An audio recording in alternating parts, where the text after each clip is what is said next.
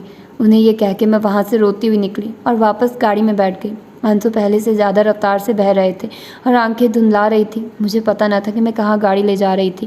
مجھے کسی سمت، کسی منزل کا ادراک نہ تھا۔ مجھے کسی پگڈنڈی، کسی پڑاؤ کی خبر نہ تھی۔ میں تو اپنی محبت کی بے بسی پر نوحہ کو نہ تھی، اپنے خوابوں کی توہین پر نالہ تھی۔ کون تھا مجھے سمجھنے والا؟ میرا چارہ کر، میرا اپنا، میں بھری دنیا میں کوئی نہیں، وہ بھی نہیں جسے میں نے اپنی زندگی سمجھ کر چاہا ہے۔ وہ مجھے اپنی زندگی کا حصہ سمجھ کر چاہنے کے قابل بھی نہیں سمجھتا تھا۔ کتنی بد نصیب تھی میں بے خیالی میں ڈرائیو کر رہی تھی۔ اسپیڈ بھی کبھی 60 پر پہنچ جاتی۔ اچانک ایک مصروف پل کے ختم ہونے پر میری گاڑی آگے والی گاڑی سے ٹکرانے والی تھی۔ میں نے بریک پر زور سے پاؤں رکھا مگر بریک لگ نہ سکی۔ پھر جلدی سے میں نے اسٹیئرنگ وہیل موڑا۔ میری گاڑی پل کے بنے ریلنگ کے اس پار جا گری۔ میرا سر اسٹیئرنگ وہیل سے ٹکرایا اور پتہ نہیں کس لمحے میں ہوش کی دنیا سے دور جانے لگی۔ سر میں اٹھتی درد کی ٹھیسیں، دھندلاتی آنکھیں اور دل کی نہاؤں عمیق گہرائیوں میں جگمگاتا ذوالفقار کا چہرہ۔ میں موجود دنیا سے بہت دور جا رہی تھی۔ نہ جانے کتنے وقت سے موندی ہوئی آنکھیں میں نے کھولی۔ میری آنکھوں کے سامنے اس وقت ماما تھی، فائزہ باجی تھی اور ذوالفقار تھے۔ وہ ذوالفقار جن سے میں نے محبت کیا، بہت عجیب ہی محبت، جس کو آج تک سوائے میرے کسی نے قبول ہی نہیں کیا، جس کو سوائے میرے آج تک کوئی جان ہی نہیں پایا، جو ایک بے روح کی طرح دنیا کے کھنڈروں میں بھٹکتی پھر رہی ہے۔ میری آنکھیں دوبارہ بند ہوئی جا رہی تھی۔ میں نے انہیں کھولنے کے لیے اپنی تمام تر قوت آزمائی۔ میرا دماغ بھاری تھا، شاید اس پر پٹی بندھی تھی۔ میں نے ہاتھ اٹھا کر اپنے سر کو چھونے کی کوشش کی، لیکن میرا ہاتھ بھی بھاری تھا۔ درد کی ایک ٹھیس سی اٹھی، میرے ہاتھ میں ڈرپ لگی ہوئی تھی۔ ایک درد کی اور ٹھیس میرے دماغ کی شریانوں میں جاگی۔ میں نے ایک بھری۔ ونزا بیٹے، اٹھنے کی کوشش مت کرو، تم ابھی ٹھیک نہیں ہو۔ یہ ماما تھی جن کا چہرہ اس وقت مجھے کسی زرد پتے کی مانند لگا، کچھ کملایا سا، کچھ روٹھا سا۔ نئی زندگی مبارک ہو۔ فائزہ باجی نے میرے ہاتھ پر اپنا ہاتھ رکھا۔ میں نے ایک نظر ذوالفقار پر ڈالی۔ میری آنکھوں کے سامنے وہ پچھلا منظر دوڑ گیا جس کے بعد ابھی ہوش میں آئی تھی۔ وہ دن، وہ باتیں، وہ ایکسیڈنٹ۔ اب درد تو نہیں ہو رہا ونزا؟ زلفی میرے بیڈ کے قریب آئے اور میری نبض پر ہاتھ رکھا۔ بہت میجر ایکسیڈنٹ تھا، ہاتھ کا فریکچر، سر پر گہری چوٹیں۔ جانتی ہو تمہارے بازو کی سرجری ہوئی ہے جسے میں نے کیا ہے۔ اس وقت وہ صرف ایک ڈاکٹر ہی معلوم ہو رہے تھے، ذمہ دار ڈاکٹر۔ آج 2 دن بعد تم ہوش میں آئی ہو ونزا، ماما نے مجھے اطلاع دی۔ کتنے دن ماما؟ ذوالفقار اور فائزہ باجی نے میری تیمارداری کی۔ کتنے دن؟ مجھے دوبارہ صحت یاب کرنے کے لیے وہ لوگ کوشش کرتے رہے۔ روزانہ زلفی گھر آتے اور میرے زخم کی ڈریسنگ چینج کرتے۔ ماما ہر طرح کا پرہیزی کھانا اور فروٹ وقت پر کھلاتی، جس کے نتیجے میں 1 مہینے کے اندر ٹھیک ہو گئی اور دوبارہ کالج جانے کے لائق بھی ہو گئی۔ میں نے دوبارہ کالج جوائن کیا۔ گزری باتیں لگتا تھا جیسے ہوئی ہی نہ تھی۔ نہ انوش مجھ سے ملنے آیا اور نہ کسی نے اس کا ذکر میرے سامنے کیا، بلکہ پچھلی کسی بھی بات کا کوئی ہلکا سا تذکرہ بھی نہیں ہوا تھا میرے سامنے۔ اس دن کالج سے سرجری کا پریکٹیکل اٹینڈ کرنے کے بعد اپنی دوست تانیہ کے ہمراہ اس کے گھر چلی گئی۔ اس کے گھر بیٹھے شام ہو گئی تو اسی نے مجھے گھر تک ڈراپ کروایا۔ میں گھر کا گیٹ عبور کر کے لان میں آئی ہی تھی کہ لان کی کرسیوں پر ماما کے ساتھ ذوالفقار کو بیٹھے پایا۔ پتہ نہیں دونوں کے درمیان کیا موضوع گفتگو تھا، میرے آنے کے بعد تقریباً ختم ہی ہو گیا۔ دونوں کے چہرے بھی ایک عجب افسوسناک سنجیدگی لیے ہوئے تھے۔ ونزا کیسی ہو؟ صحت کیسی ہے؟ ذوالفقار نے زبردستی مسکرانے کی کوشش کی۔ میں نے بھی جواب میں مسکرانے پر ہی اکتفا کیا۔ اچھا بھابھی، مجھے کلینک پہنچنا ہے، میں چلتا ہوں۔ وہ کچھ ہی دیر بعد اٹھے۔ ماما نے بھی ہمیشہ کی طرح انہیں روکنے کی کوشش نہ کی۔ ان کے جانے کے بعد میں نے ماما سے پوچھا، یہ اس طرح اچانک کیسے آئے تھے؟ ماما نے ایک ٹھنڈی آہ بھری اور میری طرف ایک کارڈ بڑھایا۔ انوش کی شادی کا یہ کارڈ دینے آئے تھے۔ ماما نے مجھ سے نظریں ملائے بغیر کہا۔ انوش کی شادی؟ مجھے حیرت ہوئی۔ ہاں، انوش اپنی کسی کلاس فیلو سائرہ سے شادی کر رہا ہے، پرسوں نکاح ہے، ماما نے لیے دی انداز میں کہا۔ اچھا، میں نے بے یقینی سے کارڈ اٹھایا اور پڑھنے لگی۔ تو اور کیا، تم پر دنیا ختم تو نہیں ہو جاتی؟ تم نے اس کی محبت، اس کی انگوٹھی کو ٹکرایا، اپنا فیصلہ سنا کر اس کو بے یار و مددگار چھوڑ دیا۔ وہ بھی لڑکا ہے، ضد میں آ کر اس نے بھی جلد از جلد کسی سے بھی شادی کا فیصلہ سنا دیا۔ اور ویسے بھی کوئی بھی مرد کس طرح یہ برداشت کر سکتا ہے کہ اس کی ہونے والی بیوی اس سے نہیں بلکہ اس کے سگے چچا سے محبت کرتی ہو۔ وہ تو خود زلفی بھائی سے بدظن ہو گیا اور تب سے اب تک ان سے بات بھی نہیں کی۔ وہ زلفی بھائی جن کے بغیر انوش اپنے سبجیکٹ سلیکٹ نہیں کرتا تھا، اس نے ان سے بلکہ کسی سے بھی پوچھے بغیر شادی کا فیصلہ لے لیا۔ اتنی جلدی میں، اس طرح اچانک۔ ماما کے لہجے میں میرے خلاف نفرت ہی تھی، یقیناً انہیں ہر بات کا علم تھا، لیکن اتنے دنوں تک وہ مجھ سے چھپائے ہوئے تھی۔ وہ اپنی نشست سے اٹھی اور اندر جانے لگی۔ میں کار اٹھا کر عجیب سے محسوسات کے زیر اثر اسے دیکھنے لگی۔ ماما جاتے جاتے مڑی، اور ہاں، زلفی بھائی کہہ رہے تھے کہ تم ان سے شادی کے فیصلے پر کچھ دن مزید سوچ لو، دل سے نہیں دماغ سے، اور اگر پھر بھی تمہارا فیصلہ وہی ہے تو وہ تم سے شادی کرنے کو تیار ہے، کیونکہ انہیں تمہاری زندگی عزیز ہے۔ ماما یہ کہہ کر واپس جانے لگی۔ شاید وہ رو رہی تھی، لیکن میری سماعتوں میں ان کے آخری جملے ہی گونجنے لگے۔ اگر تمہارا فیصلہ وہی ہے تو وہ تم سے شادی کرنے کو تیار ہے، یعنی واقعی ذوالفقار مجھ سے شادی کرنے کو تیار ہے، وہ مجھے شریک زندگی بنانے کو تیار ہے۔ میں حیرت، خوشگمانی اور بے یقینی جیسی سوچوں میں گھری اوپر اپنے کمرے تک آئی اور لائٹ آف کیے دیر تک کچھ سوچتی رہی۔ میں کہاں تک تیری یادوں کے تعاقب میں رہوں، میں جو گم ہوں تو کبھی میرا پتہ لے تو بھی، اپنے احساس کو کر میرے حوالے تو بھی۔ فون کی گھنٹی مسلسل بج رہی تھی، لیکن کوئی فون اٹھا ہی نہیں رہا تھا۔ پہلے میں ذوالفقار کا سیل فون نمبر ٹرائی کر چکی تھی جو کہ آف تھا، پھر مجبوراً مجھے ان کے گھر کا نمبر ملانا پڑا کہ شام کے اس وقت وہ یقیناً گھر پر ہی ملیں گے۔ 6 گھنٹیوں کے بعد فون خود ذوالفقار نے اٹھایا۔ میں ونزا، میں نے مختصراً کہا۔ کہو ونزا، کیسی ہو؟ کی آواز نیند کی غنودگی سے بوجھل بوجھل تھی۔ آپ سو رہے تھے، ڈسٹرب کیا میں نے؟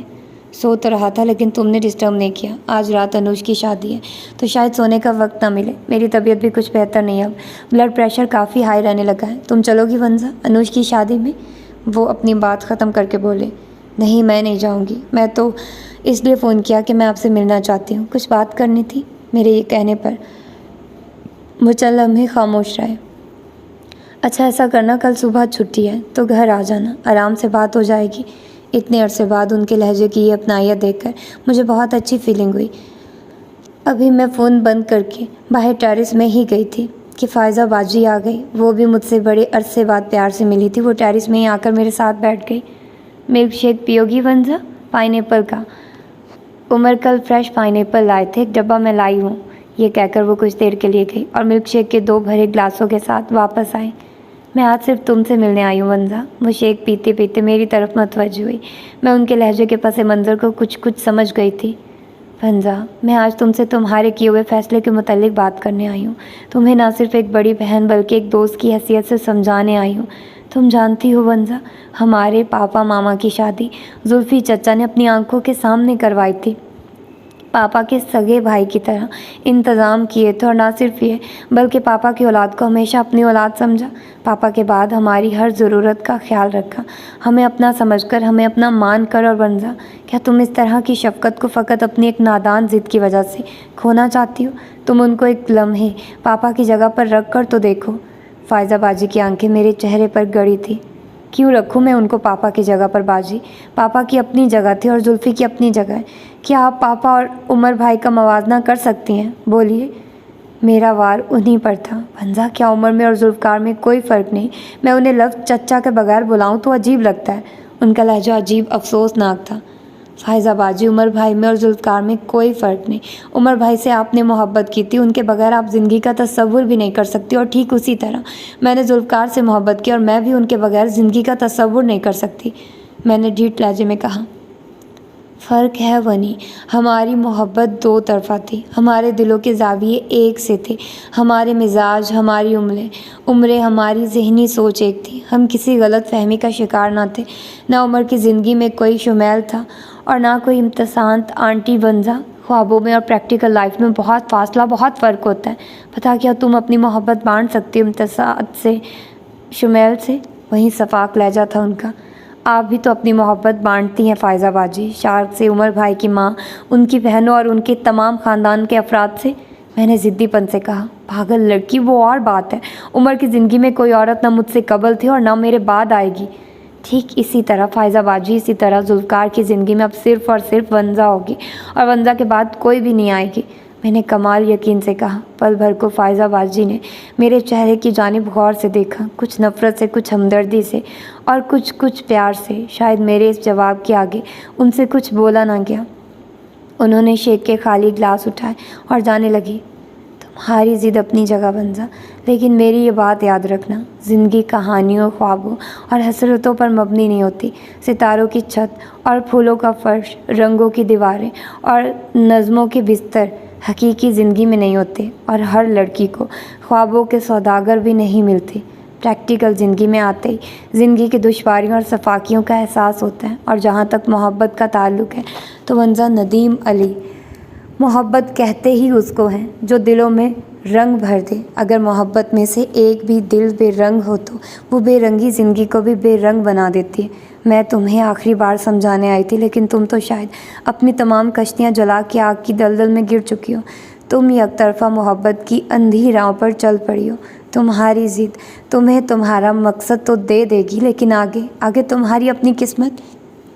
فائزہ باجی یہ کہہ کے چلی گئی اور ان کی باتیں رات بھر میری سماعتوں میں گونجتی رہی۔ آج رات بھر مجھ پر ایک بے قراری سی چھائی رہی۔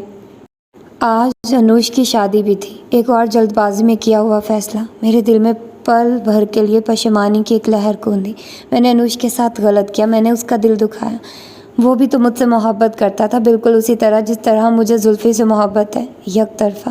لیکن اگر کیا زلفی میرے ساتھ اس طرح کرتا تو میں خوش رہ پاتی؟ کیا میری محبت اس کو معاف کر پاتی؟ شاید نہیں۔ تو پھر انوش کیسے خوش رہ سکتا ہے اس طرح اپنی یک طرفہ محبت کو دل میں دبا کے؟ پہلی بار میرے دل نے گواہی دی کہ وہ ایک اچھا لڑکا ہے، صداقت آشنا، وفاؤں سے بنا۔ لیکن میں بھی کیا کرتی؟ میں بھی تو اسی کی طرح مجبور تھی اپنی یک طرفہ محبت کے زیر اثر۔ میں نے نماز ادا کی اور دل سے پہلی بار انوش کے لیے دعا مانگی کہ اس کا جیون ساتھی اسے اس کی محبت بھلانے میں مددگار ثابت ہو، اس کے درد کا چارہ گر ٹھہرے۔ اگلی صبح میں 10 بجے زلفی کے گھر تھی۔ پہلی بار اس گھر کو میں نے اپنے گھر کی نظر سے دیکھا، اور پہلی بار مجھے یہ گھر بہت خوبصورت لگا۔ مجھے کام کرنے والی نے لاؤنج میں بٹھایا اور زلفی کو بلانے چلی گئی۔ اسی نے مجھے بتایا کہ رات دیر سے گھر آنے کے سبب زلفی اور شمیل دونوں سو رہے ہیں۔ تقریباً 20 منٹ کے انتظار کے بعد شمیل کے ساتھ ہی زلفی لاؤنج میں داخل ہوئے، سفید رنگ کے کرتا شلوار میں ملبوس، بہت کھلے بہت نکھرے۔ مجھے دیکھ کر وہ مسکرا دیے اور شمیل ہمیشہ کی طرح دوڑ کے میرے گلے آ لگا۔ ونزا ناشتہ کرو گی؟ ان کے پوچھنے پر میں نے نفی میں گردن ہلائی۔ شمیل بیٹا جا کے اماں سے بولو کہ سیب اور اورنج جوس ساتھ میں جوس بھی لے آئیں، ہم باہر لان میں بیٹھے ہیں۔ شمیل فرما بردار بچے کی طرح دوڑ کے چلا گیا اور زلفی مجھے ساتھ لے کر باہر لان میں آ گئے۔ ہم کونے میں رکھی کرسیوں پر بیٹھ گئے۔ کل انوش کی شادی تھی، اچھا فنکشن تھا۔ انوش کی دلہن بھی اچھی لڑکی ہے، انجینئرنگ کر چکی ہے، انوش کے ساتھ خوش بھی لگ رہی تھی۔ بس انوش کچھ بجھا سا تھا، منتشر سا، بکھرا سا۔ ان کے لہجے میں ایک خلا تھا اور ساتھ میں انوش کے لیے پنہاں محبت۔ میں آنکھیں جھکا کر اپنے ناخنوں کو دیکھنے لگی۔ انسان سوچتا کیا ہے اور ہو کیا جاتا ہے؟ انسان رشتے بنانا چاہتا ہے، لیکن رشتے کبھی ٹوٹ جاتے ہیں۔ پھر وہیں اداسی تھی۔ کل اتنے دنوں بعد انوش نے مجھ سے مختصراً بات کی اور کہا کہ اس نے جس کو ہمیشہ اپنی دلہن کے روپ میں چاہا تھا، مانگا تھا، وہ اب اس کی نہیں میری دلہن بنے گی۔ بہت خفا ہے وہ مجھ سے، لیکن مجھ سے زیادہ اپنی قسمت سے ناراض ہے۔ فروٹ اور جوس آ چکا تھا جسے وہ کاٹتے ہوئے بات کر رہے تھے۔ میں متواتر چپی تھی، کہتی بھی کیا؟ موضوع گفتگو تو اب بھی میں ہی تھی۔ مجھے امید ہے کہ تم نے اپنے فیصلے پر غور کیا ہوگا ونزا۔ وہ جوس کا گلاس میری طرف بڑھاتے ہوئے بولے، دیکھو ونزا، میں ایک ڈاکٹر ہوں، میں نے ہمیشہ زندگی بانٹنے کی کوشش کی ہے، محبتیں تقسیم کرنی چاہیے، لیکن میں نہیں چاہوں گا کہ میں تمہیں کسی بھی صورت موت دوں، تکلیف دوں۔ اس دن جب تم نے اپنی گاڑی مار کر خودکشی کی کوشش کی، اسی دن میں نے اپنا فیصلہ بدلا تھا اور تمہیں زندگی دینے کا عہد کیا۔ لیکن یقین کرو ونزا، تم جسے اپنی زندگی سمجھ کر اپنانا چاہتی ہو، وہ زندگی نہیں، اذیت ہوگی تمہارے لیے۔ میری روٹین، میرا لائف سٹائل، میری ترجیحات میری عمر کے مطابق ہیں، جنہیں میں تمہارے خوابوں کے مطابق نہیں ڈھال سکتا، چاہنے کے باوجود بھی نہیں۔ میں عمر کے جس حصے میں ہوں وہاں میرے لیے میری اولاد، میرا فرض اور میرے ہاتھ سے زندگی پانے والے مریض ہی سب کچھ ہیں۔ اب میں چاہ کر بھی کسی سنہرے آنچل کے سائے تلے زندگی نہیں گزار سکتا۔ اور پھر تم تو جانتی ہو کہ مجھے ابھی تک امتصاص سے کتنی محبت ہے۔ وہ مجھے باور کراتے ہوئے بولے، تم اپنی تعلیم مکمل کرو ونزا، ڈاکٹر بن جاؤ، اپنی پسند کے کسی ینگ لڑکے سے شادی کرو، اپنی زندگی انجوائے کرو۔ ایک بوڑھا کمزور بیمار آدمی تمہیں کیا دے سکتا ہے سوائے تنہائی کے؟ تمہارے اور میرے بیچ سالوں کا فاصلہ، ایک جنریشن گیپ۔ میں ایک پرفیکٹ انسان نہیں ہوں۔ وہ اپنی بات مکمل کر کے میرے جواب کے منتظر تھے۔